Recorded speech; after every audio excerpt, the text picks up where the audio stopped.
Inflating inflation. Hi, I'm Dave Arnott, the Christian Economist. Inflation is one of the two evils of macroeconomics, along with its devilish brother, unemployment. Inflation usually happens by an overheated economy, but poor economic policy can also inflate inflation, and that's what we're seeing during the current economic cycle. See, Christians are concerned about inflation because we care about the poor.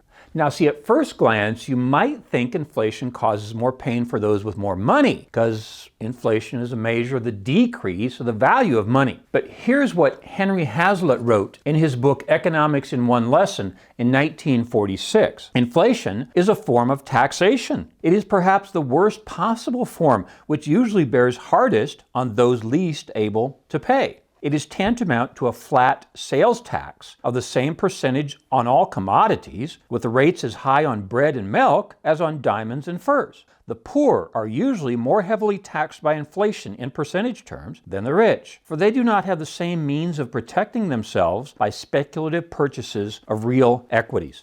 Sergei Sadamatov and I found 10 biblical commandments of economics that we wrote about in our book, Biblical Economic Policy. The one that applies to inflation is called use honest measures, which comes from Deuteronomy 25:15, reading, "You must maintain accurate weights and measures." In economics, we call it sound money. Inflation destroys sound money, so the money in your pocket is not an accurate measure. But there are 9 ways in which poor policy is currently inflating inflation. National debt. The U.S. debt clock says the total debt is now 29 trillion. What's really important is not that specific number, but the number as a percentage of national income, which is measured as gross domestic product. See, when my Dallas Baptist University sophomores were born, debt as a percentage of GDP was 56%. Today, it's 125%. Greece defaulted at 130%, but the GDP of Greece is only 190 billion. About the same as Kansas or Oklahoma. Relatively small, you know? But the important factor about national debt today is that it's increasing, and that inflates inflation. As debt rises, more dollars are needed to obtain the same amount of goods. So there's pressure on the Fed to increase the supply of money. That policy inflates inflation. Government spending. As I'm recording this in October of 2021, Congress is debating a spending bill with an announced price tag of $3.5 trillion. Insiders say it's really more like $5 trillion. And when you get as old as I am, you learn that these things never cost less. They always cost more. See, as spending increases, the government occupies a larger share of the economy. And one of two things happen. Consumers have fewer goods, or more pressure is put on the Fed to monetize the debt, which causes inflation. There we go. Inflating inflation. Increasing taxes. See, just last week, we covered the topic of dead weight loss in our economics class at Dallas Baptist University. It was astounding that the aforementioned spending and tax increase was being debated in Congress, but none of my students had ever heard the phrase dead weight loss. See, they knew the first minute of class when we started this semester that as prices go up, consumers get fewer goods. Well, when you consider that taxes are an increase in the price of goods, it stands to reason you get fewer of them. This little diagram that you're seeing now shows the size of the dead weight loss. Higher taxes increase dead weight loss. Let me be clear. No one gets this quantity of goods you're seeing in the diagram. It is lost because of the increase in taxes. The policy of increasing taxes inflates inflation. Pandemic labor restrictions. Shutting down the economy lowered the supply of labor. Well, it's pretty simple economics that when there's a labor shortage, the price will go up. If we define inflation as increases in the price of goods and labor, then a labor shortage is going to cause inflation. Southwest Airlines is canceling flights this week because they can't obtain enough labor. See, that causes a twofer for inflation. You know what a twofer is? Fewer flights cause a supply curve to move left in our supply and demand diagram, and a shortage of labor raises the price of labor. See, economists generally agree that a 5% unemployment rate strikes the right balance between unemployment and inflation. When it gets under 5%, employers must steal labor away from their existing job. Getting labor to move requires the inducement of higher wages. Well, there's that phrase again, higher wages, which is in the definition of inflation. As of this week, unemployment in the United States is 4.8%. That inflates inflation. Fossil fuel fight. That's hard to say. Fossil fuel fight.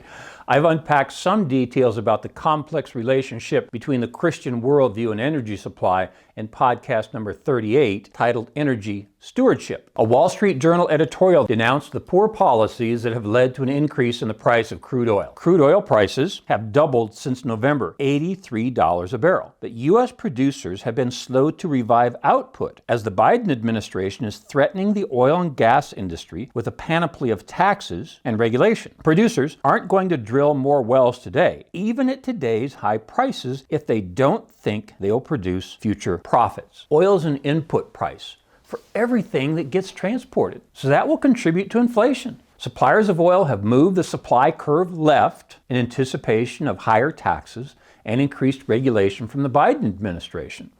An increase in the cost of transportation drives up the cost of everything that is transported. That's inflation. See, for consumers, it's like a tax, says economist Kathy Bostanek of Oxford Economics about that price increase. And it's a regressive tax because the poor pay a higher share of their disposable income on transportation for goods than do the rich. Those policies inflate inflation. Unionized ports. There are predictions of an unhappy Christmas because goods are stranded on cargo ships waiting to port at Los Angeles and Long Beach. Fewer gifts won't affect my Christmas, and I hope it won't affect yours. As a matter of fact, might be a good lesson for all of us about the real meaning of Christmas. But back to the ports we've been talking about. Fed Chairman Jerome Powell told a House Financial Services Committee meeting last week that a surge in prices this year, quote, is a function of supply-side bottlenecks over which we have no control, end quote. Well, then who does? Answer, the ports are operated by one of the strongest unions in America. Those guys and girls driving trucks that move the containers around are making over $100,000 a year, according to a book called Arriving Today by author Christopher Mims. As members of the International Longshoremen and Warehouse Union, they make 3 times the salary of an average dock worker. Pretty good guess that they are the highest paid short-haul truck drivers in the world. Why? Real simple. They have monopoly control over the bottleneck that exists in the import chain, which is the docks. See, you might wonder why the federal government does not order a government takeover the docks to save Christmas. But see, that would mean the Democrats would have to take on the labor unions. You should count on an unhappy Christmas without presents. See, it's explained clearly in our economics textbooks. The purpose of unions is to raise wages. That policy inflates inflation. I discussed that topic in more detail in podcast number 52, titled Unions Cause Disunion in the Union. Fed bond buying. The Federal Reserve Bank has changed its prescription for inflation. Historically, it was 2%, but now they have said they'll accept a long-term average of 2%. It was above 5% in the last quarter. In March 2020, amid financial panic over COVID-19, the New York Fed was creating money to buy up to $75 billion of assets every day. It's now buying $120 billion a month in Treasury bills and mortgage debt instruments. They claim they will taper the buying after their next meeting, but I've watched them long enough to know they'll back off at the first sign of a decrease in GDP. See, the Fed's economic humanism is the topic of my podcast number 21. Where I unpack in more detail why they think their objective is to save the economy instead of to stabilize prices as Milton Friedman wanted them to do. Oh, and that was their first mandate when the Federal Reserve Bank was founded in 1913, sound prices. This idea of saving economic growth, or saving Christmas as we're calling it today, is a second mandate that most conservative economists do not support. In their very good book, Economics in Christian Perspective, Victor Clark and Robin Clay make this very clear. As Keynes and his critics both pointed out, policy actions designed to stimulate employment today will lead to greater inflation tomorrow. A personal story. I had 5 grandkids in the van last week, and the 9-year-old asked, Grandpa, how does the government know how much money to make? Pretty good question for a youngster. Well, to simplify the answer, I skipped the part about the Federal Reserve Bank not being a part of the government, although the independence of the Fed is essentially gone from my point of view, and I explained that in podcast 62 called The End of Fed Independence. But back to my answer to my grandchild. I said, they don't know how much money to print. And if they print too much, what happens? Her 9-year-old cousin explained that a $100 bill would buy only 10 cents worth of goods. Okay, he exaggerated a little, but he understands that printing too much money causes inflation, which hurts the poor. I wish he could get an audience with the president to explain it to him. Low interest rates. Federal Reserve has kept interest rates near zero for multiple months in a row. This is just unprecedented. When I tell my sophomores at Dallas Baptist University, money is free, they respond as you might. Huh?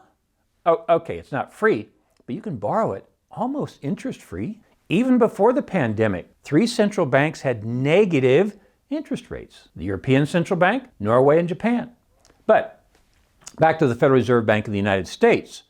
Interest rates were near zero during the entire 8 years of the Obama administration. They edged up during the Trump administration because the economy recovered. And then the COVID pandemic caused them to fall to near zero again, where the Fed promises to keep them until 2023. The demand curve goes down. When items are cheaper, people consume more. That happens to apply to money also. As people use more money, it inflates inflation. Okay, I'm not always right about these things, but I saw this one coming. And it was not a very hard prediction to make. In March of 2021, Federal Reserve Bank was saying they would not raise interest rates until 2023. In that same month, I predicted increasing inflation would force them to increase rates in the first quarter of 2022. There you go. Now it's on tape. Let's see who's right. As Danish physicist Niels Bohr quipped, prediction is difficult, especially about the future. And predictions are even more difficult when you're working in the dismal science. Government employment. Just last week, President Biden called for the formation of a Green Peace Corps. It's not really clear what they would do, maybe lobby for more government spending, but at the very least, they would drain 1.6 million workers from the private sector, causing, wait for it, can you guess? A shortage of labor, which causes even more inflation. Really? The president made 2 speeches on 2 consecutive days. The first one announcing unemployment had reached under the 5% mark to 4.8, and the next day he announced his intention to remove 1.6 million workers from the private labor force. That policy will inflate inflation. Maybe the president and his advisors need to listen more carefully to my grandkids. They seem to understand what contributes to inflating inflation better than he does. I'm Dave Arnott, the Christian Economist. Fear God, tell the truth, earn a profit. See you next time. For more information, please visit us online at davearnott.com. If you have questions or suggestions for future podcasts, please submit them online or in the comment section below. Don't forget to like, share, and subscribe.